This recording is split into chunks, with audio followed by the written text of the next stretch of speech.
జీవిత పుస్తకంలో నాకంటూ 4 పేజీలు ఉన్నాయా? ఆ 4 పేజీల్లో నన్ను సంతోషంగా ఉంచుకున్న క్షణాలు ఏమైనా ఉన్నాయా? చూసుకుంటే బాధేస్తుంది. ఇంతకుముందు ఏం మిస్ అయ్యానో తెలుస్తుంది. చిన్న చిన్న ఆనందాలు, చిన్న చిన్న సంతోషాలు ఎన్ని మిస్ చేసుకున్నానో చూసుకుంటే దిగిలేస్తుంది. నా మనసులో ఉన్న నిన్ను, నీతో గడిపిన ఈ అతి తక్కువ కాలంలో ప్రపంచం ఎంత అందంగా ఉండేదో.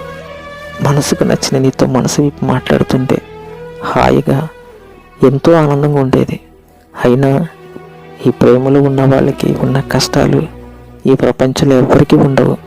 ఏంటో చెప్పనా, ఒకటి మన సైడ్ ఒప్పుకుంటే వాళ్ళ సైడ్ ఒప్పుకోరు, వాళ్ళ సైడ్ ఒప్పుకుంటే మన సైడ్ ఒప్పుకోరు. నిజంగా 2 సైడ్స్ ఒప్పుకుంటే క్యాస్ట్ ఫీలింగ్ అడ్డు అంటారు. వీళ్ళ వల్ల ప్రాణంగా ప్రేమించిన వాళ్ళు మట్టిలో కలిసిపోతున్నారు. వారు ప్రేమించిన వారిపై గుండెల్లో చచ్చేంత ప్రేమ ఉన్న తల్లిదండ్రుల కోసం మనసును చంపుకొని చాలామంది ఇష్టం లేని పెళ్లి చేసుకుంటున్నారు.